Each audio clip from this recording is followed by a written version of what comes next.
And now the late news. Safety cover has been restored at Scotland's oldest pit, Francis Colliery in Fife, but striking miners say it will be a temporary measure to avert the state of emergency, and they've accused the coal board of sabotaging the pit by switching off all underground power.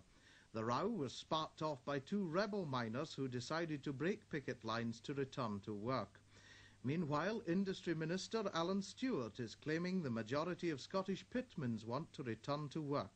He says they are only being stopped by intimidation and violence.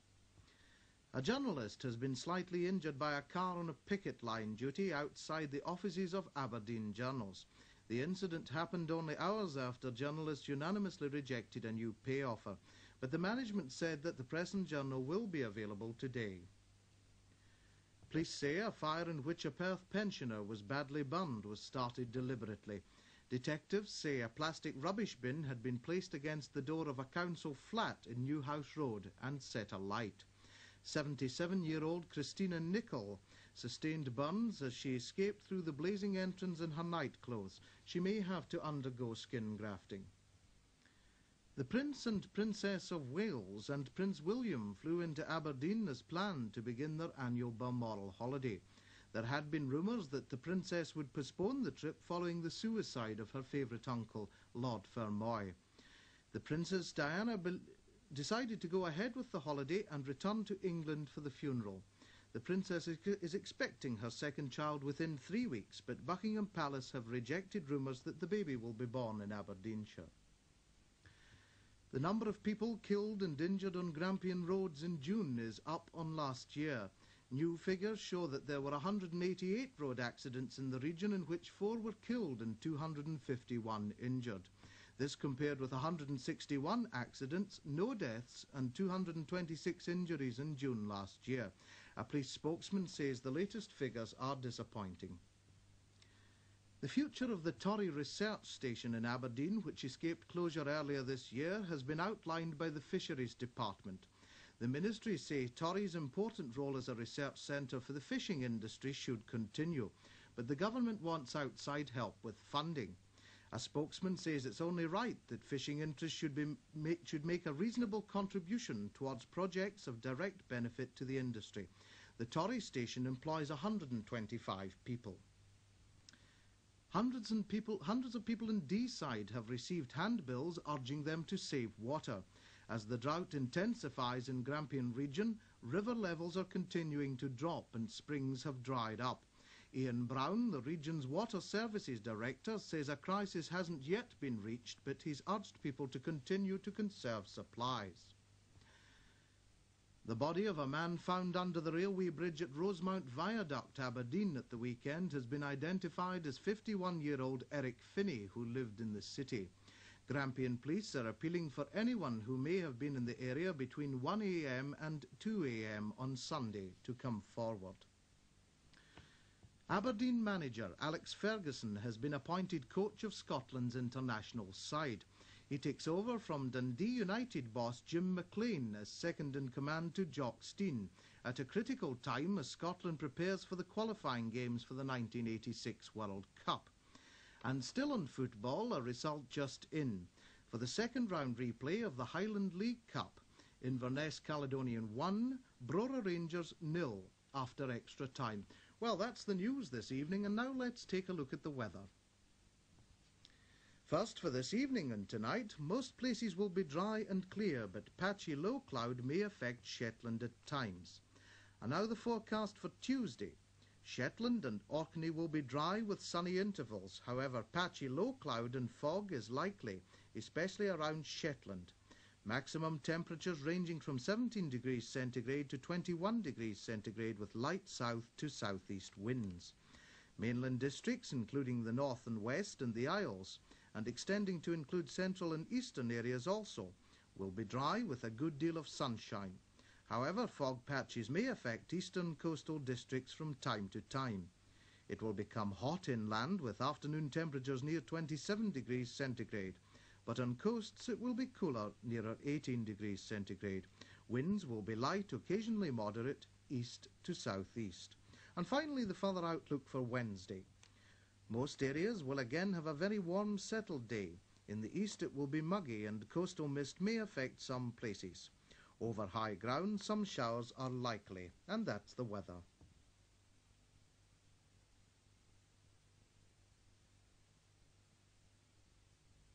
If you're an early riser, why not make a brighter start to your day by pressing the ITV button each morning for Good Morning Britain from TVAM. Good Morning Britain brings you news, features and a host of celebrities. So press the ITV button at 6:25 and start the day with TVAM. Or if you're up and on the move, your local radio station will provide you with the latest news, weather and travel information live from the studios of Murray Firth, North Sound and Radio Tay. TVAM and local radio, a better way to start your day.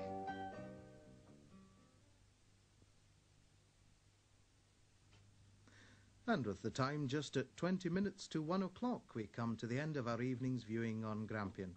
Thank you for being with us. We'll be back in the air at 9:25 tomorrow, so why not join us then?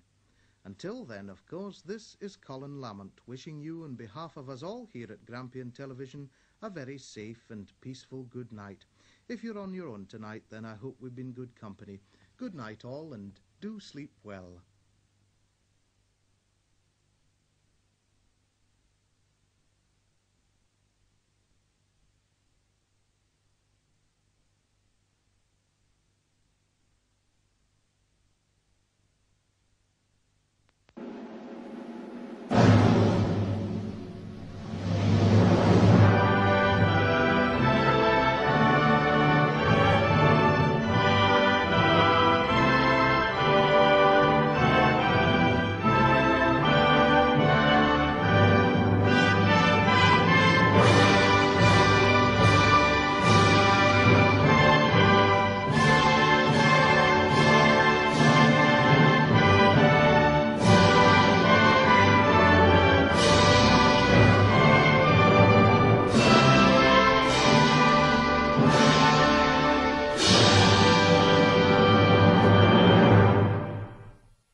Bye.